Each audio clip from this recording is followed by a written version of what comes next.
Howdy, everybody. My name is Mark Sterling. I'm Emily Precure. I'm Amy Barnes. And I'm Bella Pratt, and this is our presentation over L'Oreal Paris. So, who is L'Oreal Paris?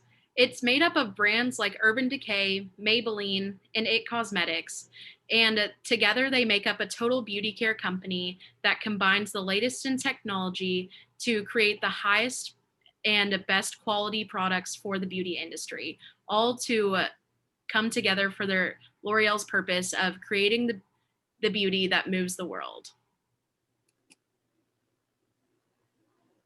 And a quote that L'Oreal lives by is, "We know that beauty is more than just looking good. Beauty gives us confidence in who we are, in who we want to be, and in our relationships with others." So we're going to be doing our first multiple choice question. So on this slide, we have a QR code here. So if you whip out your phones, turn the camera on and do the QR code. And just do that really quick, and we'd love to see your responses. So as you're doing that, we're actually going to continue on. But keep your eyes out and your ears open because we're actually going to be going over the answers. So hopefully you'll catch it. Right. So before we begin moving into more of the details, we wanted to provide a little bit of the historical context of L'Oreal Paris and how they became who they are today. So in 1909, a chemist named Eugene Schuler founded L'Oreal, and he was starting by selling to hairdressers, and he sold hair dye. So for that first multiple choice question, if you answered hair dye, you were correct. In 1957, Chairman Francis Dolly helped L'Oreal expand internationally. So this is when they really started focusing on how they can expand globally. In 1984, Charles Sviak invested in research and development, and those efforts to increase the R&D really are still around today. In 1988, Lindsay Owen Jones became chairman and CEO of L'Oreal, and his portfolio of powerful international brands entered the 21st century by embracing diversity and inclusion in their global growth agenda with a new ethical and socially responsible initiative.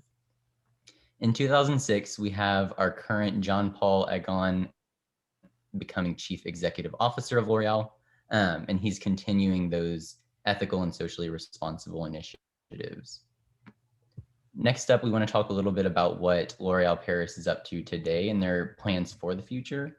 So L'Oreal for the Future is the current initiative that they're implementing. It's a sustainable commitment for 2030. So they want to make sure that they're fighting climate change, improving water sustainability, and preserving those natural resources. A few of their goals that are tangible are enabling customers to reduce by 25% on average the water consumption linked to L'Oreal's products. They want none of their formulas or packaging to be linked to deforestation by 2030. They want to reduce by half on average, and per finished product, the greenhouse gas emissions linked to the transportation of their products. And finally, they want to ensure that 100% of their strategic suppliers' employees are paid at least a living wage. So this is kind of their commitment to that people, planet, and profits agenda that they want to implement. On the next slide, you'll see that they are continuing to invest in R&D. But as you probably know, the makeup industry is quickly evolving and constantly emerging with new trends. So they have to be able to adapt very quickly. And they also have an emphasis on multicultural marketing, which involves learning about the methods of communication, religion, celebrations, traditions, and language of a culture, so that they can market and develop products in those specific markets effectively and efficiently. Next, I'll pass it over to Emily to talk a little bit about the strengths, weaknesses, opportunities, and threats of L'Oreal Paris. So our team conducted a SWOT analysis for L'Oreal Paris and tried to break it down to list the most important aspects. Starting with the internal analysis, you can see that L'Oreal portrays many strengths, starting with being the largest beauty community worldwide. Their worldwide sales are over 29.8 billion euros, which is equivalent to almost 35 billion United States dollars. This also goes into L'Oreal's widespread distribution with 150 plus distribution centers and operations in over 130 countries. Another strength of L'Oreal is their sustainability commitments, which Mark already touched on at the beginning of the presentation.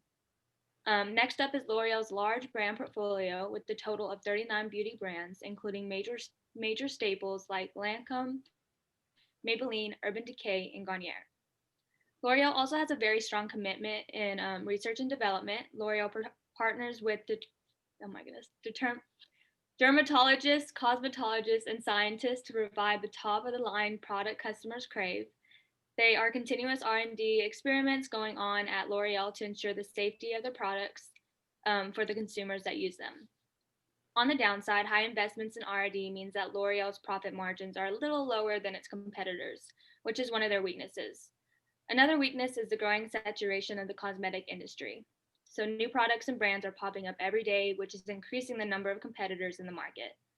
And lastly, L'Oreal has a potential of losing their company identity because of their wide brand expansion and wide variety of products. Their start of the hair dye is just something that was in the past and only part of a small section of their products. So as for the external analysis, L'Oreal has a few opportunities such as market potential. The cosmetic industry is such a fast and growing and changing market, like we say. So this can also be a threat, but with L'Oreal's intensive R&D segment, it allows them to come up with new and improved products. Lastly, under opportunities, with the increased demand of organic products from consumers, L'Oreal can look into this opportunity to further ensure consumers that their products are not only helpful for their bodies, but are also not taxing on the environment. So lastly, L'Oreal can be threatened by the dynamic nature of cosmetics industry since there is a constant update being demanded in the industry. Keeping up with the demand is ultimately very difficult, especially when it comes to satisfying consumers who constantly want something new. A brand like L'Oreal, which has so many sub-brands, has to divide the cash it earns into the many different segments. Therefore, L'Oreal faces a huge cash crunch. So next, Amy will take over and talk about L'Oreal's main competitors. So while L'Oreal is a very strong company itself, they are up against so many companies that are just like them with as many brands as they have. So L'Oreal's main competitors are Unilever with 38 beauty brands, Estee Lauder with 24 brands, and Shiseido with 30 brands. So while L'Oreal is very strong in itself, they're up against companies just like them and are having to continuously work to improve and have the best products on the market. And with L'Oreal's international expansion, it started in 1954 when L'Oreal entered the American market. And they did this by forming a licensee with the cosmetic and hair company Cosmere. This allowed L'Oreal to understand the American market, the buyer behavior, and level of competition that was within this market. L'Oreal then acquired Cosmere in 1994, which enabled the company to further strategize and gain influence in the American market and acquire the cosmetic company Maybelline in 1996. And next, I'll be handing it over to Bella. Great, thanks, Amy. So one of the parts of the world that we're going to be focusing on is Western Europe. Western Europe is actually where L'Oreal accumulates most of this revenue, which I thought was really surprising because I buy their mascara like every other week, I feel like. So yeah, we're going to be talking a little bit about them. So we're going to be going over the political and economic environments.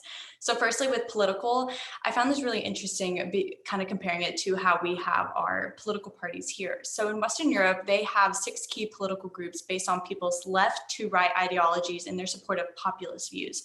So it's literally a whole spectrum of just left side, right side, and kind of like if you stand in the middle. And then of course, if you don't place yourself within that specific ideology spectrum, there's a 7th group called unaligned. So moving on to economic environment. So modernized economy kind of came from Western Europe. So this can be traced back to rich resources, innovations, an educated labor force, and interconnectedness of all parts, which led to large amounts of raw materials, finished goods, and the communication of ideas amongst all of the countries within Western Europe. Continuing on, we're going to be going over the cultural and legal environments. So culturally, while these countries are so close together, and I'm sure you can imagine of some like kind of popping into your head, there are major differences between them, such as languages they speak, cultural norms, and even business etiquette, which we have talked about in this class before. And we know that there can be big differences and big interpretations between all kinds of different business etiquette and just cultural norms. So moving on, so going over to the legal side. So these countries represent several different kinds of legal systems. And here are going to be some buzzwords that we hear here from our last exam. So including civil law, common law, and Scandinavian law. However, between all of them are based on common foundations such as ancient Roman law and Christian theology.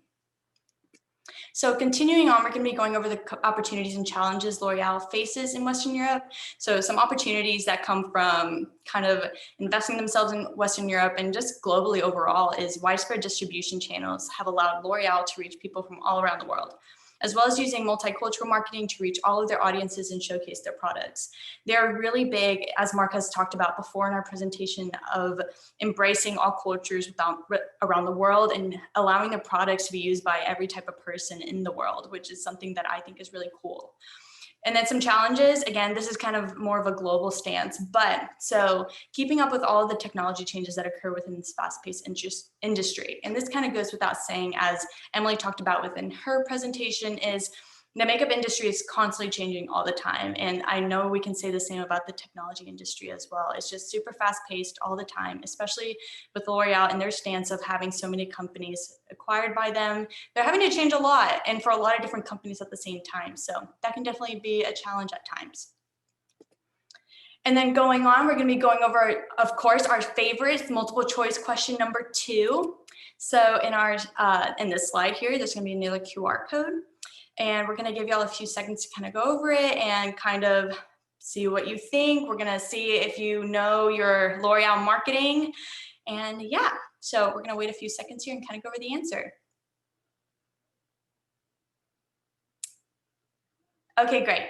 So if you got it correctly, you should have picked Beyonce, of course. So yeah, so congratulations to y'all to those who got that correct.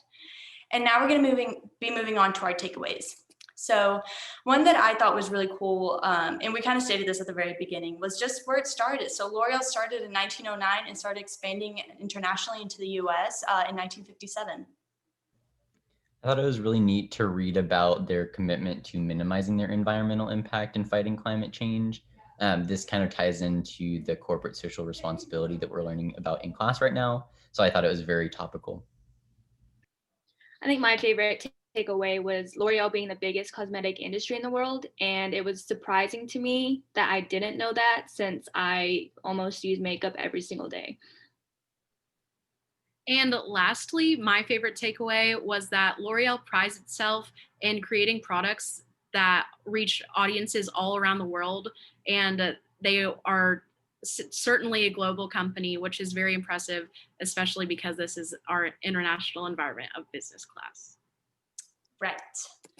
So any questions y'all have, or anything, L'Oreal, or any like personal experiences with L'Oreal? But again, thank y'all so much for listening to our presentation, and yeah, thank you.